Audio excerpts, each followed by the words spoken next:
ये जो सियासी हलचल अब मचने लग गई है या कोशिश हो रही है इस हवाले से, खैबर पख्तूनख्वा की हुकूमत, मखसूस नशिस्तों का फ़ैसला, इसके बाद आपको क्या लग रहा है खैबर पख्तूनख्वा में हुकूमत गिराने की कोई कोशिश बाज़ाब्ता तौर पर हुई है, कोई प्लान का हिस्सा है आपकी खबरों के मुताबिक?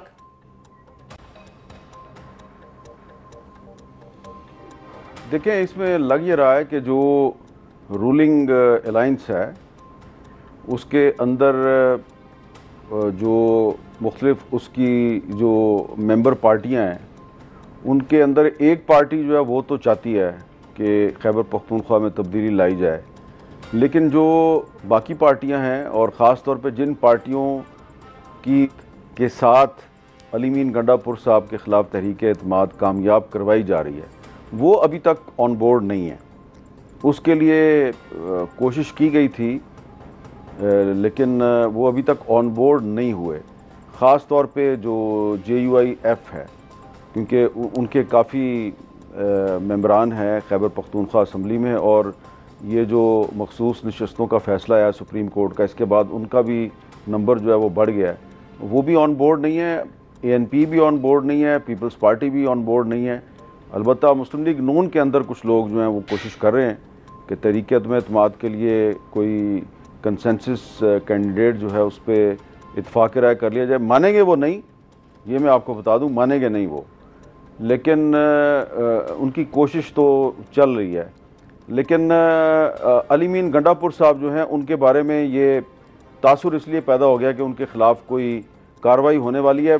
बुनियादी वजह उसकी ये है कि उनकी जो तहरीक इंसाफ के अंदर जो इख्तलाफात हैं वो आजकल बहुत हाईलाइट हुए हैं, तो उसकी वजह से शायद ये एक तासुर बन गया कि जो उनकी पार्टी के 35 जो आज़ाद अरकान हैं जो कि खैबर पख्तूनख्वा असम्बली के मेंबर हैं, तो उनमें से अगर 20-25 तोड़ लिए जाएँ तो तहरीक एतमाद कामयाब हो सकती है। तो उसमें मेरा ख्याल है कि होमवर्क सही नहीं था जो इस्लामाबाद में बैठ के सोच रहे थे अच्छा। कि तहरीक एतमाद कामयाब की जाए। उनको ये नहीं था पता कि वो जो 35 हैं वो एक्चुअली इंडिपेंडेंट नहीं है।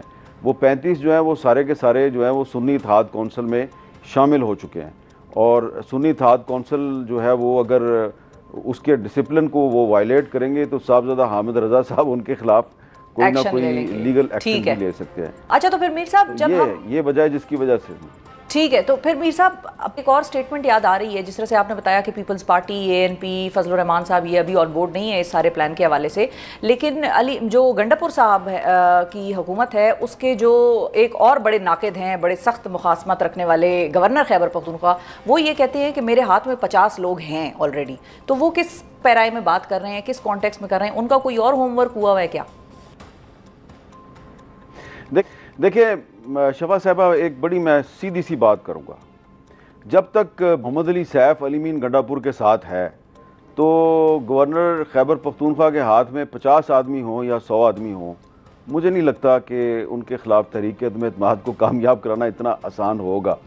क्योंकि अली मीन गंडापुर साहब जो हैं वो ठीक है, वो उनका ताल्लुक़ PTI के साथ है, लेकिन और बहुत सी जगहों पर भी उन्होंने अपने ताल्लुकात ठीक रखे हुए हैं, और उसका सबसे बड़ा सबूत बैरिस्टर मोहम्मद अली सैफ का उनकी हुकूमत का तर्जुमान होना है। बस मैं इतना ही कहूँगा, और गवर्नर साहब को चाहिए कि वो बैरिस्टर मोहम्मद अली सैफ साहब जो हैं पहले उनको तोड़े तो फिर मामला आगे बढ़ेगा। अच्छा, बड़ा ही की पॉइंट आपने हाईलाइट किया। वैसे तो हम समझ सकते हैं कि कोई भी अदम एतमाद पाकिस्तान में किस तरीके से कामयाब होती है, खास मखसूस उसकी सपोर्ट चाहिए होती है, लेकिन बैरिस्टर सैफ के ऊपर आपने खासा एक वो रखा है पॉइंट। अब लोग उनको अपनी पार्टी में भी खासा उस नज़र से देखेंगे, वैसे तो वो एक अलग नज़र से देखते ही हैं उनको, लेकिन अब और ज़्यादा उनकी उठने बैठने पर मज़ीद वो एक होगा उनके ऊपर। अच्छा, ये बताइए मीर साहब कि फजलुर रहमान साहब जो अली अमीन साहब से बड़ी सख्त एक अगर हम इख्तिलाफ कहें या लड़ाई कहें, और अली अमीन साहब भी जब मौलाना के साथ बातचीत भी हो रही थी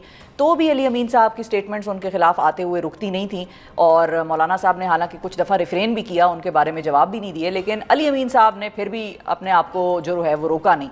तो अपने बदतरीन दुश्मन को, सियासी दुश्मन को मौलाना साहब रेस्क्यू कर गए, ये हम कह सकते हैं? नहीं, ये हम बिल्कुल भी नहीं कह सकते।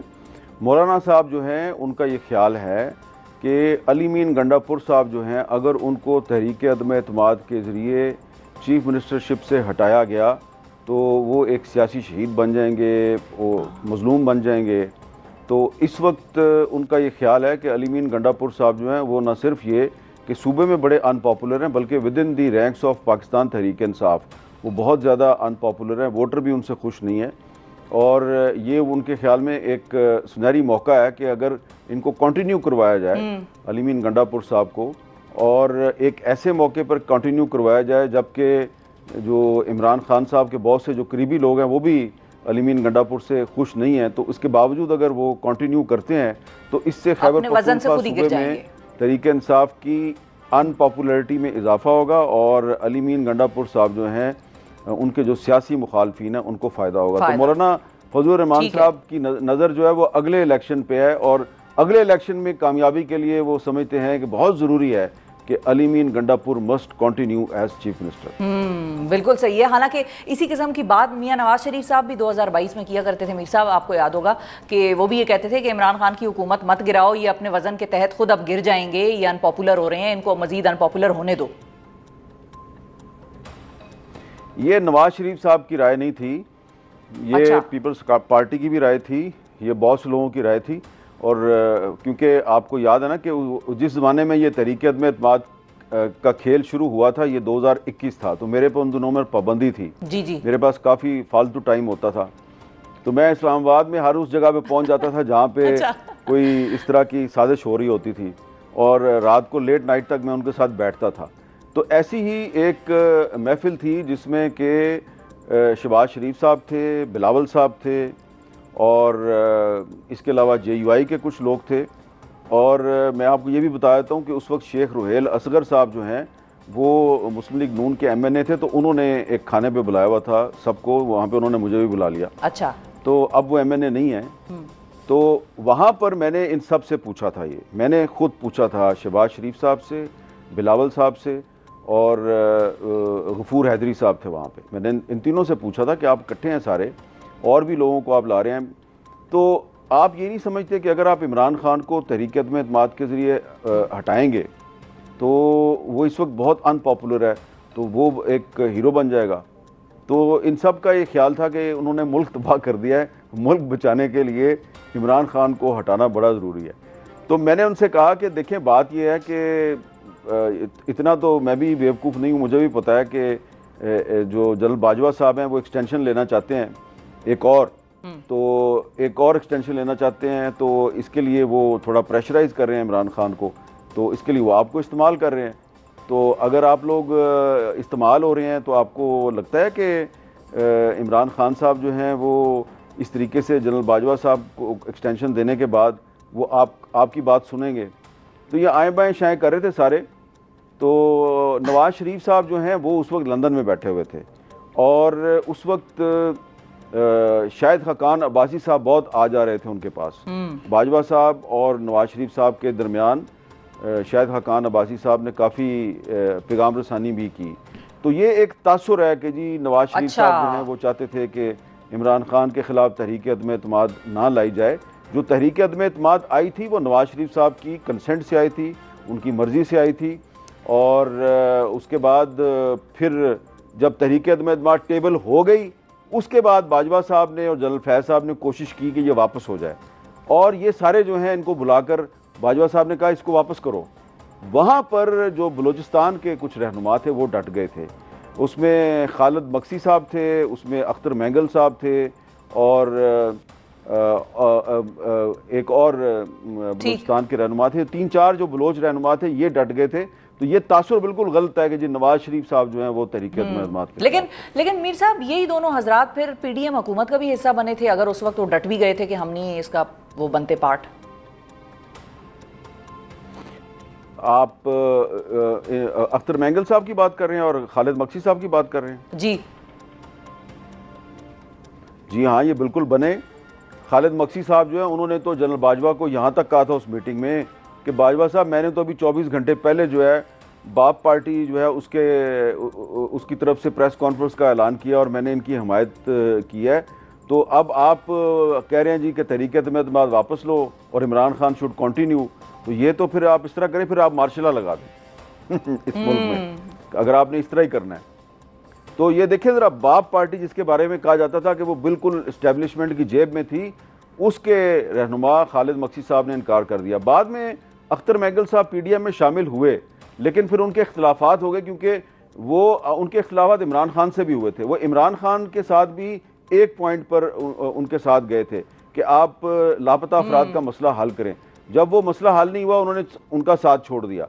फिर पीडीएम की गवर्नमेंट में भी उनका यही फड्डा था, और अभी भी उन्होंने जो असेंबली से इस्तीफा दिया हुआ है उसके पीछे भी यही कहानी है। बिल्कुल तो सही है। इसलिए आप ये कह सकते हैं कि इमरान खान के खिलाफ तहरीक अदम-ए-एतमाद में वो लोग इनके साथ थे, लेकिन अब तो वो इनके साथ नहीं। हाँ जी, अब इनके साथ नहीं। तारीख बस बड़ी बेरहम होती है, बहुत सारे लोगों को बेनकाब करती जाती है साथ साथ। अच्छा मीर साहब, ये बताएं आप कि पीपल्स पार्टी इस वक्त की क्या सिचुएशन है? कल हमारे प्रोग्राम में साहिबजादा हामिद रजा साहब थे, वो ये कह के गए हैं कि अब परेशान होने का वक्त वफाक का आ गया है और वफाक में भी कुर्सियाँ तब्दील हो सकती हैं, कोई और फ्रंट पे आके बैठ सकता है, तो नून लीग के लिए खासा परेशानी का वक्त है। और साथ ही खबर ये भी उड़ी हुई है कि पीपल्स पार्टी जो है वो बाकायदा तौर पर कैबिनेट में शायद शामिल होने की हवाले से बाज़गश्त भी चल रही है, बातचीत हो रही है, सोच विचार हो रहा है। आपकी इस हवाले से क्या इतलात हैं? पीपल्स पार्टी अभी कहाँ खड़ी है, क्या हो रहा है? वज़ीर आज़म शहबाज शरीफ साहब कोशिश कर रहे हैं, काफ़ी अरसे से पीपल्स पार्टी को कन्विंस करने की कोशिश कर रहे हैं कि आप फेडरल गवर्नमेंट का हिस्सा बन जाएं, क्योंकि अभी पीपल्स पार्टी जो है ना, वो सिर्फ कॉन्स्टिट्यूशनल पोजीशंस लेके बैठी हुई है। प्रेसिडेंट ऑफ पाकिस्तान का ओहदा है और 2 सूबों की उनके पास गवर्नरशिप है, तो इन ओहदों पे वो बैठे हुए हैं। तो लेकिन शहबाज शरीफ साहब चाहते हैं कि वो कैबिनेट में भी शामिल हो जाए। उसके लिए उन्होंने उनको 5-6 बड़ी अहम वजारतें भी ऑफ़र की हैं। इस पर पीपल्स पार्टी के अंदर इब्तदा में ये राय थी कि हमें इनके साथ शामिल हो जाना चाहिए, लेकिन फिर बिलावल भुट्टो जरदारी साहब जो हैं, उन्होंने जब सलाह मशवरा किया, अपनी सेंट्रल एग्जीक्यूटिव कमेटी के अरकान से बातचीत की, तो उनका ये ख्याल था, ख़ास तौर पे जो पीपल्स पार्टी पंजाब के जो रहनुमा हैं, कि जी हमारी तो लड़ाई चल रही है मुस्लिम लीग नून के साथ सूबा पंजाब में, उन्होंने जो वादे किए थे वही पूरे नहीं किए, तो प्लीज़ आप इनका फेडरल गवर्नमेंट का हिस्सा ना बने। तो बिलावल भुट्टो जरदारी साहब ने अभी 2 दिन पहले भी ये कन्वे किया है कि हम फ़िलहाल फेडरल गवर्नमेंट में शामिल नहीं होना चाहते। इसकी एक देखें सीधी सी वजह भी है। इसकी एक वजह ये है कि ठीक है, वो वजह यह है कि ठीक है, सुप्रीम कोर्ट ऑफ पाकिस्तान ने मखसूस नशस्तों पे एक ऐसा फ़ैसला दिया है जिससे कि मुस्लिम लीग नून को बहुत ज़्यादा फ़ायदा हुआ है, उसकी सीटों की तादाद बढ़ गई है। लेकिन इसके बावजूद ये हुकूमत इतनी अनपॉपुलर है कि पीपल्स पार्टी जो कि इनकी इत्तेहादी है, वो उस पार्टी के वोटों से ये हुकूमत खड़ी है। उसके बावजूद पीपल्स पार्टी इस हुकूमत की काबीना में शामिल होने से गुरेज कर रही है और मुसलसल गुरेज किए जा रही है। और अभी मुझे लगता है कि फ़िलहाल आने वाले काफ़ी अरसे तक पीपल्स पार्टी गुरेज की पॉलिसी ही इख्तियार करेगी। गुरेज ही करेगी, बिल्कुल ठीक है। अच्छा।